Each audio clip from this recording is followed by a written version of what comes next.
오늘 우리가 함께 읽을 기록된 하나님 말씀은 구약의 말씀 사무엘상 제7장 3에서 14절까지의 말씀입니다. 구약 418쪽경에 있는 사무엘상 제7장 3에서 14절까지의 말씀입니다. 사무엘이 이스라엘 온 족속에게 말하여 이르되 만일 너희가 전심으로 여호와께 돌아오려거든 이방 신들과 아스타롯을 너희 중에서 제거하고 너희 마음을 여호와께로 향하여 그만을 섬기라. 그리하면 너희를 블레셋 사람의 손에서 건져내시리라. 이에 이스라엘 자손이 바알들과 아스타롯을 제거하고 여호와만 섬기니라. 사무엘이 이르되 온 이스라엘은 미스바로 모이라. 내가 너희를 위하여 여호와께 기도하리라 하매 그들이 미스바에 모여 물을 길어 여호와 앞에 붓고 그날 종일 금식하고 거기에서 이르되 우리가 여호와께 범죄하였나이다 하니라. 사무엘이 미스바에서 이스라엘 자손을 다스리니라.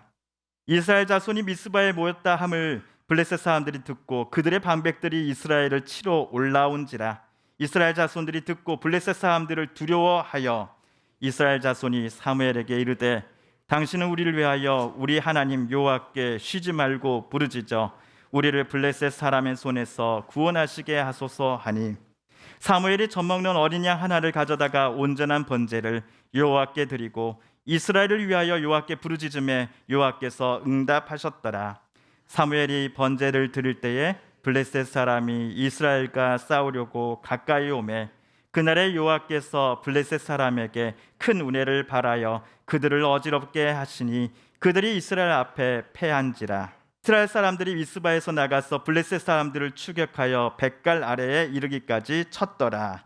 사무엘이 돌을 치하여 미스바와 센 사이에 세워 이르되 여호와께서 여기까지 우리를 도우셨다 하고 그 이름을 에벤에셀이라 하니라. 이에 블레셋 사람들이 굴복하여 다시는 이스라엘 지역 안에 들어오지 못하였으며 여호와의 손이 사무엘이 사는 날 동안에 블레셋 사람을 막으심에 블레셋 사람들이 이스라엘에게서 빼앗았던 성읍이 에그론부터 가드까지 이스라엘에게 회복되니 이스라엘이 그 사방 지역을 블레셋 사람들의 손에서 도로 찾았고 또 이스라엘과 아모리 사람 사이에 평화가 있었더라. 아멘. 여러분, 기회비용이란 말을 우리 성도님들께서는 알고 계실 겁니다. 기회비용이란 결정할 수 있는 여러 가지 선택지들 중에 내가 하나를 선택했을 때 선택하지 않은 나머지 선택사항의 가치값을 말합니다. 좀 말이 어렵습니다. 그래서 예를 들어 우리 주일 예배가 모두 마치고 낮 12시가 되어서 오늘 점심은 교회 근처 중화요리집에 가신다라고 한번 상상을 해보시죠. 짜장면, 짬뽕의 개인 메뉴와 함께 온 분들과 같이 드시려고 탕수육도 주문을 했습니다. 좀 시간이 흐르자 서빙하시는 분이 우리가 앉은 식탁에 기다리던 탕수육과 개인 메뉴를 모두 가져다 주셨습니다. 점심때가 다가오는지라 상상만 했을 뿐인데도 제 입 안에서도 군침이 도는 것 같습니다. 그런데 여러분, 그동안 탕수육을 찍먹에서 드셨습니까? 아니면 부먹에서 드셨습니까? 찍먹은 뭐고 부먹은 뭐요? 자, 탕수육을 소스에 하나하나 찍어서 먹는다고 해서 찍먹. 그럼 부먹은 뭘까요? 탕수육 튀김고기에 소스를 아예 통째로 부어 넣어서 골고루 섞어서 드신다고 해서 부먹입니다. 여러분, 부먹이십니까? 찍먹이십니까? 네, 네, 우리 같이 한번 먹었으면 좋겠습니다. 자, 부먹이든 찍먹이든 누가 옳은 걸까요? 찍먹인 사람이 무조건 옳은 걸까요? 아니면 부먹인 사람이 무조건 옳은 걸까요? 절대 그런 것 아닙니다. 그저 난 찍먹보다는 부먹으로 먹는 게 더 좋던데, 에이 무슨 소리, 부먹보다는 하나씩 하나씩 소스에 찍어서 먹는 게 맛이나 위생이 있어서 더 좋아 같은 각자의 판단에 따라 누구는 부먹을 또 다른 이는 찍먹을 하는 것이지요. 자, 그러면 다시 기회비용이란 이야기로 되돌아 보겠습니다. 제가 탕수육을 찍먹했다 한다면 제가 방금 결정한 기회비용은 부먹으로 먹었을 때 제가 느끼는 맛의 가문값입니다. 찍먹과 부먹을 각각 선택했을 때 기회비용이 컸다라는 것은 제가 슬기롭지 못한 선택을 했다라는 말입니다. 반대로 선택지 중에 하나를 결정했을 때 기회비용이 낮았다라고 한다면 그때는 제가 현명한 선택을 한 겁니다. 제게 있어서 부먹으로 먹었을 때보다 찍먹으로 먹었을 때 맛의 식감과 감흥이 더 크다라고 생각했기에 저는 찍먹을 선택한 것이죠. 그런데 제가 중국집에 갔는데 부먹으로 탕수육을 어느 날 먹고 있다 한다면 여러분은 그날만큼은 저를 한번 유심히 살펴봐야 합니다. 부먹에 대한 만족도가 낮다라고 하여서 그동안 찍먹으로 탕수육을 먹는다 하더니 왜 오늘은 갑자기 부먹이지? 사람이 갑자기 바뀌면 좀 다르다 하더니 저 사람 무슨 일 있나? 라고 한 번은 의심스러운 눈빛으로 바라보셔야 합니다. 자, 기회비용에 대해서 쉽고도 좀 재미있게 설명해 드리려고 조금은 과장을 섞어서 말씀드렸습니다. 그렇지만 우리는 늘 여러 선택지 중에서 한 가지를 골라야만 하는 상황 앞에 자주 서 있곤 합니다. 예를 들어 어떤 이는 지금 들었던 보험을 갱신을 할지 아니면 깨어야 할지를 결정해야 합니다. 또 다른 분은 자기에게 찾아온 좋은 제안에 예스, 예라고 응답해줘야 할지 죄송합니다, 저는 힘들겠습니다라고 대답해야 할지를 빠른 시일 내에 결정해줘야 합니다. 이런 선택의 순간에 우리의 선택 기준은 당연히 기회비용이라고 하는 법칙에 의해 영향을 받습니다. 자, 그렇다면 오늘 성경의 본문에 나오는 사건들을 기회비용이라는 관점으로 읽어보면 어떨까요? 기회비용이라고 하는 안경으로서 오늘 성경을 읽으실 때 저와 여러분에게 오늘 성경 본문은 새롭게 다가올 것입니다.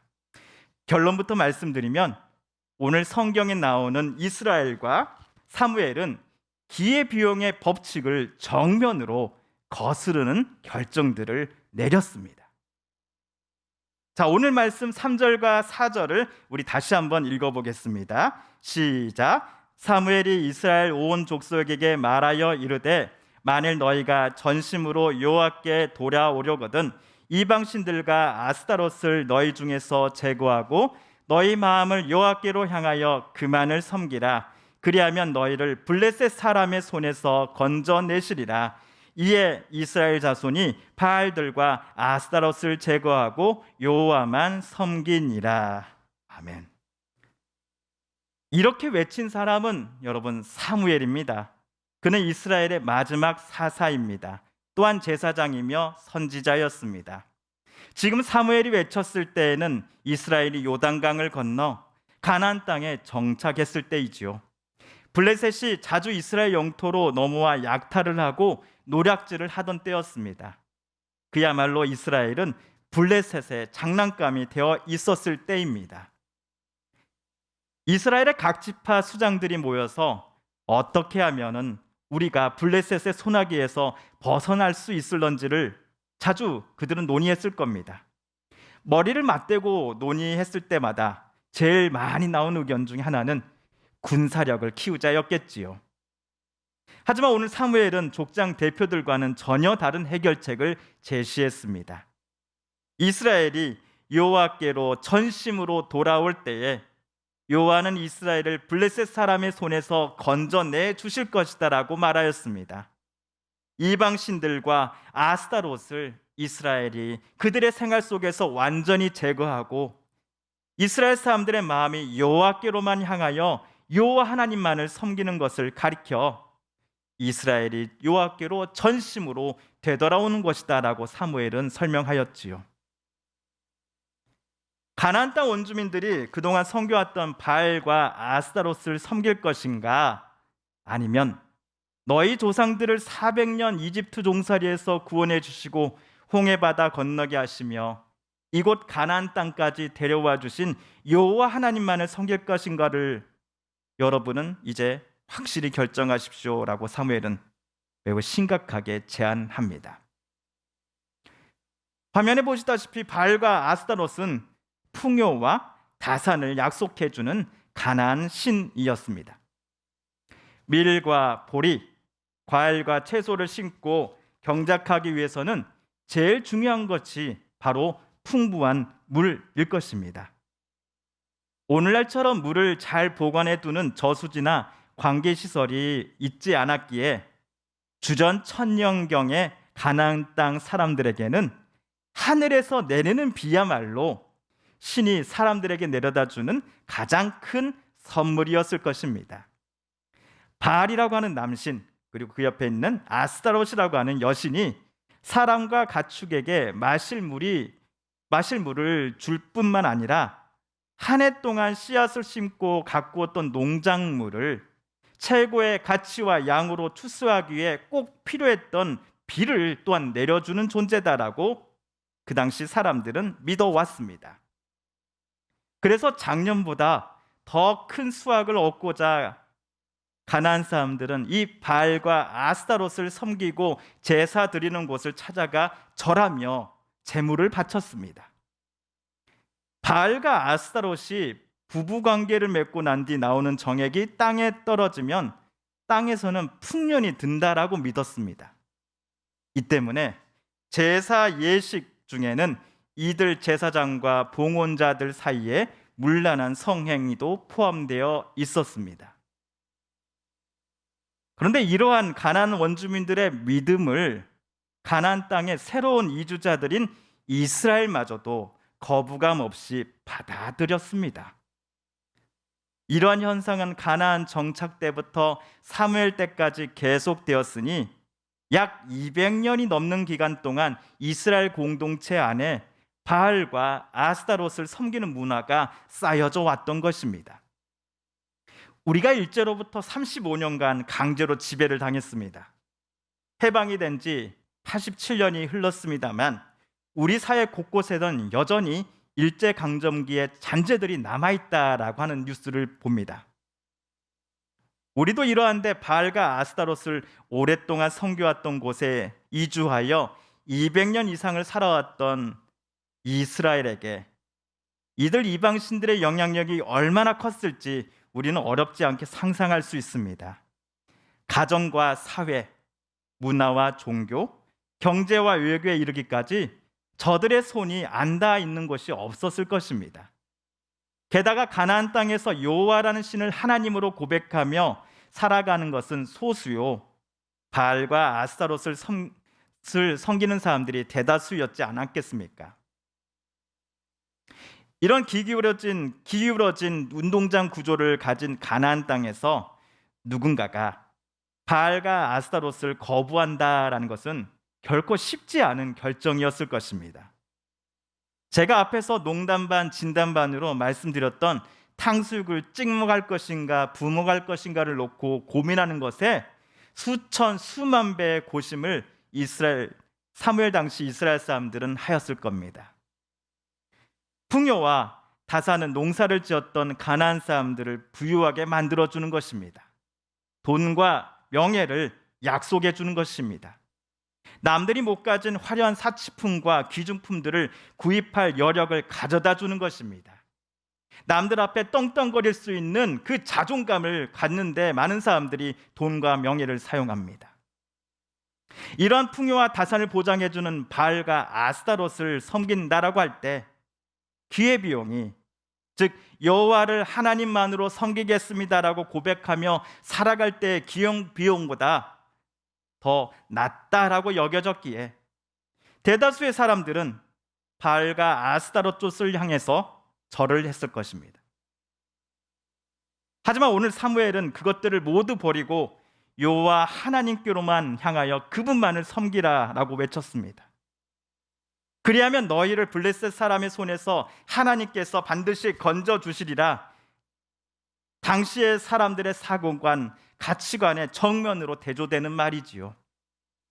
기회비용의 관점에서 본다면 사무엘은 이스라엘이 현명하지 못한 결정을 하도록 그들을 현혹시키는 못된 지도자입니다. 그런데 어찌된 일인지 4절을 보시면 사무엘의 말에 이스라엘 자손이 바알과 아스타롯을 제거하고 여호와 하나님만을 섬기기 시작합니다. 사무엘의 외침과 이스라엘 백성들의 결단 사이에 도대체 무슨 일이 있었던 것일까요? 기회비용의 관점에서 보자면 지금 이스라엘은 매우 슬기롭지 못한 결정을 내린 것이 틀림없는데, 도대체 이들이 풍요와 다산을 보장해주는 이방 신들을 더 이상 섬기지 않겠다라고 와 같은 결정을 왜 내렸던 것일까요? 아쉽게도 성경이 여기에 대해 우리에게 말해주지는 않습니다. 하지만 오늘 성경에서 우리가 분명한 두 가지 사실을 발견합니다. 첫째, 이스라엘의 믿음이 사무엘처럼 굳건한 것은 아니었지만 그들은 여호와만을 하나님으로, 내 하나님으로 섬기겠습니다라고 다짐하며 결심하였다라는 사실입니다. 사무엘의 요청에 따라 미스바에 이스라엘이 모였습니다. 사무엘과 이스라엘은 종일 금식하고 우리가 여호와께 범죄하였습니다라고 기도하였습니다. 그런데 블레셋이 이스라엘이 미스바에 모였다 함을 듣고서 그들을 치러 올라온 것이죠. 이 소식에 이스라엘 자손들은 두려워 떨었습니다. 미스바에 모인 이스라엘 무리들 중에 볼멘 소리가 분명 터져 나왔을 겁니다. 바알과 아스타롯을 제거했던 것에 대한 무서운 대가를 우리가 받는 것이군. 우리가 사무엘의 말을 듣고서 멍청한 결정을 내렸으니까 말이야 라고 하는 볼멘 소리 말이지요. 하지만 홍해바다 앞에 선 이스라엘 백성들이 모세와 아론을 향해 돌을 던져 죽이려 했던 때와는 다르게 오늘 이스라엘은 사무엘에게 다가와 이렇게 말을 합니다. 우리 8절을 한번 다 같이 읽어볼까요? 시작. 이스라엘 자손이 사무엘에게 이르되 당신은 우리를 위하여 우리 하나님 여호와께 쉬지 말고 부르짖어 우리를 블레셋 사람들의 손에서 구원하시게 하소서 하니. 아멘. 미스바를 향해 돌격해오는 블레셋 사람들의 깃발이 보일 때에 이스라엘은 분명 두려웠을 겁니다. 더군다나 기회비용의 관점에서 볼 때 여호와 하나님만을 섬기자 외치는 사무엘을 당장 끌어안치고 친블레셋주의자 중에 한 명을 새로운 지도자로 세우고서 그로 하여금 블레셋과의 항복 협상을 진행하게 함이 더 슬기로운 결정처럼 보입니다. 하지만 사무엘 때의 이스라엘은 모세 때의 이스라엘과는 조금 달랐습니다. 오늘 이들은 적어도 자신들의 목숨을 여호와 하나님께 온전히 맡겼습니다. 여호와 하나님의 손에 의해서 본인들의 생명이 좌지우지 될 수 있음을 믿었습니다. 남들이 보기에 기회비용이 높은 쪽인 여호와 하나님만을 의지하자는 그 선택지를 그들은 받아들였습니다. 그리고 오늘 본문에서 우리가 발견하는 분명한 사실 제 두 번째는 이스라엘의 간청과 부르짖음에 여호와께서 응답하시고 그들을 블레셋으로부터 구원해 주셨다라는 사실입니다. 바알과 아스타롯이 아닌 여호와만을 우리의 참 하나님으로 고백하며 살아가겠습니다라고 다짐한 이스라엘을 대신하여 하나님이 직접 블레셋을 치시고 하나님이 직접 그들을 멀리 내쫓으셨다라는 사실입니다. 오늘 9절과 10절을 제가 읽어보겠습니다. 사무엘이 젖먹는 어린 양 하나를 가져다가 온전한 번제를 여호와께 드리고 이스라엘을 위하여 여호와께 부르짖음에 여호와께서 응답하셨더라. 사무엘이 번제를 드릴 때 블레셋 사람이 이스라엘과 싸우려고 가까이 오매 그날에 여호와께서 블레셋 사람에게 큰 우레를 발하여 그들을 어지럽게 하시니 그들이 이스라엘 앞에 패한지라. 이 일련의 사건들을 기념하기 위해서 사무엘은 돌을 하나 취하여 세웠습니다. 그 돌의 이름이 12절에 나오는 에벤 에셀입니다. 그 뜻은 여호와께서 여기까지 우리를 도우셨다입니다. 기회비용의 안경으로 볼 때 계속 엉뚱하고도 슬기롭지 못한 결정들을 연달아 내렸던 이스라엘이었습니다. 그러나 이들은 죽음의 위협으로부터 생명을 보존받을 수 있었습니다. 심지어 이스라엘은 블레셋 군사들을 굴복시키기까지 하였습니다. 남들이 보기에 이스라엘이 참으로 바보 같은 결정을 하게 만든 장본인이신 여호와께서 그들과 함께 해주셨기 때문에 가능한 일들이었습니다. 사무엘은 미스바와 센 사이에 세워진 이 에베네셀이라는 돌을 이스라엘 사람들이 지나가며 바라볼 때마다 이날의 일들을 그들이 자신들의 기억 속에 늘 떠올리기를 소망했을 겁니다. 기회비용의 법칙을 깨트리고 그들이 온전히 하나님께 의지했던 순간을 말입니다. 그리고 지금 세대는 물론이요, 그들의 후손들도 수도 없이 그들을 찾아올지도 모를 여러 가지 문제들과 더 큰 위험들 앞에서 하나님만을 그때도 의지할 것을 사무엘은 간절히 바라며 이 에베네셀이라고 이름 붙인 돌을 사무엘은 지금 이곳에 세워놓았을 것입니다. 사랑하는 성도 여러분, 우리 성도님들 중에서도 에베네셀이라고 사무엘이 이름 붙인 이 돌기둥과 같은 특별한 기념물들을 갖고 계신 분이 아마 있지 않으실까 싶습니다. 반대로 내게는 그런 기념물이 없어요 라고 생각하시는 성도님들도 계신다 한다면 저는 이런 말씀을 드리고 싶습니다. 바로 여기에 계시는 우리 성도님들 한 분 한 분이야말로 하나님 보시기에, 그리고 우리의 가족들, 이웃들이 바라보기에 에베네셀이라고 말입니다. 지나온 날을 되돌아보면 기쁘고 감사한 일만 가득했던 것이 아니었지요. 너무나 힘든 날도 분명 있으셨을 겁니다. 도대체 하나님께서 나를 위해 왜 아무것도 안 하시냐며 하나님 앞에 울면서 소리치실 때도 있으셨을 겁니다. 하지만 우리 성도님들은 끝까지 하나님 손 붙잡았습니다. 그리고 지금 되돌아보니 하나님께서 침묵하셨다라고 내가 생각했던 때에도 하나님은 나와 함께 하시고 나를 도우셨습니다. 그리고 여기까지 하나님은 우리를 이끄셨습니다. 남들은 비웃어도 미련한 선택이요 현명하지 못한 결정이다라고 손가락질 할 때에도 우리 성도님들은 끝까지 하나님 뜻대로 정직하게, 진실하게, 거룩하게 살기를 포기하지 않으셨습니다. 그러니 우리 성도님들이야말로 에베네셀과 같은 분들이심에 틀림없습니다. 하나님께서 반드시 살아계신다라고 하는 명확한 증거가 바로 오늘 함께 드리는 우리 성도님들이십니다.